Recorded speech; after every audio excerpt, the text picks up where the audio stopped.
Айтсаң өлтіремін. Өмірде болған оқиғалар желісімен. Бұл автобусқа күніне 1000 адам мініп, 1000 адам түседі.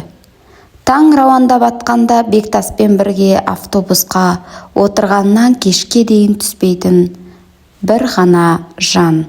Кондуктор қыз Самал. Оның ағалап тұратын ашық мінезі күннен күнге Бектастың жанына майдай жағып барады. Сезім оты алаулап тұрмағанымен, өзінен 13 жас кіші осы қызға бүйрегі бұрып тұратын. Өткен жолы жолаушылардың бірі Самалдың көңіліне келетін сөз айтып, жылатып қойғанда, Бектас жүргізіп келе жатқан автобусын тоқтатып қойып, әлгінің жағасына жармаспап па еді. Сонда бұл сезім бе? Әлде жай әкесіз өсіп, ауылдан келген қорғансыз қызға жаны ашығаны ма? Бектас өз ішінде не болып жатқанын түсінер емес. Бір білері 6 айдан бері кездесуге шақырып, келісімін ала алмай жүрген осы қызға деген ынтығы артып бара жатқандай. Ал кәрі шешесі тұратын үйден үйлен деген хабар келуі үдей түсті. Жұмыс уақыты аяқталып, қас қарайған шақта кетуге ыңғайланған қызға Бектас: «Самал, бір жерге барып шай ішіп келсек қайтеді?» деді. Деп әдеттегі жауабын айтуға оқталған қызды Бектас тоқтатып тастады. «Тағы да 13 жас үлкенсіз деп айтпақсың ба? Менің ешқандай арам ойым жоқ. Сенші?» деп сұраулы жүзбен қарады. Самал сұлқ түсіп отыра кетті. Ішкі ойымен арпалысып жатыр. Тұрмысқа шықпай қаламын деген қорқынышын жеңбесе болмайды. Ағалық ақылын айтып, дәйім түзу жолға бағдар беріп, әкесінен көрмеген қамқорлықты сезіндірген осы адам емес пе еді?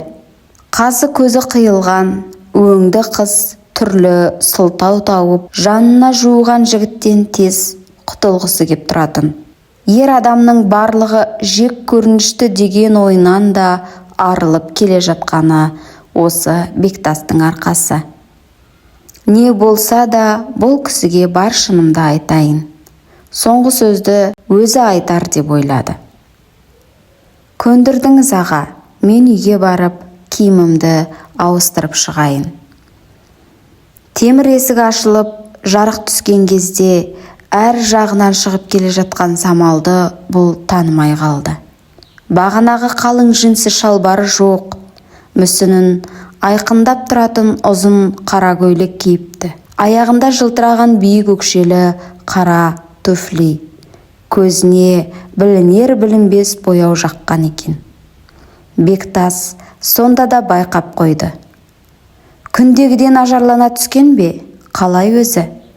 Екеуі бір кафеге келді. Бектас не жегің келеді деп түрлі тамақ тапсырыс беріп, қыздың асты үстіне түсіп жатыр. Самалға қарсы алдында отырған күндегі автобус жүргізетін Бектас ағасы емес, басқа кісі секілді көрінді. «Ал Самалжан, не айтатынымды өзіңде түсініп отырсың. Тағдырымды өзіңмен байланыстырғым келеді. Бір-бірімізді танып, біліп қалдық қой. Сіз мен туралы көп нәрсе білмейсіз аға. Менің бақытты балалығым 10 жылға созылған екен. Одан кейін әкем 3 қызын анама тастап кетіп қалды. Алимент те төлемеді. Байлығына қызыққан әйелдер басын айналдырып, бізден айырып тынды. Анамызбен жылуы жоқ пәтерді жалдап тұрдық.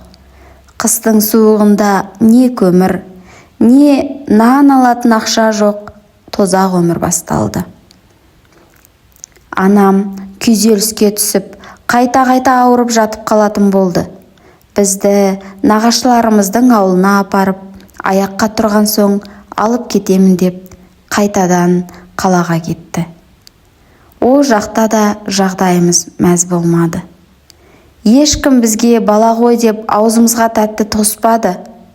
Нағашы ағаларым төртеуі бірдей ұзыннан түсіп жататында бар тірлікті 3 кішкентай қыздың мойнына артып қоятын.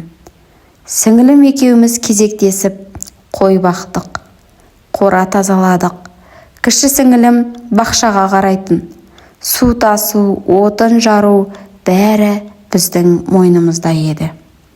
5-ші сынып бітірген жылы жотада қой бағып отырсам, бір жігіт келіп, дыбысыңды шығарсаң өлтіріп кетемін деп аузымды басып алды.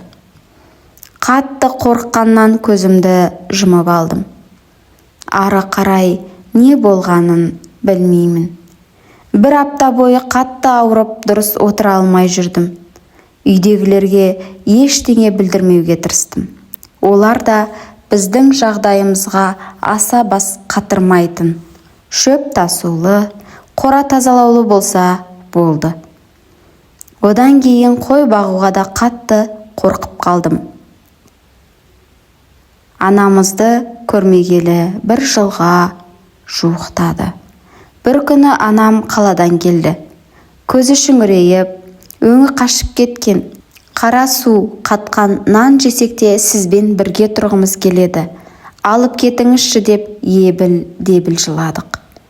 Бір-біріне ұқсайтын суықта қараңғы пәтерден пәтерге 20-30 рет көштік.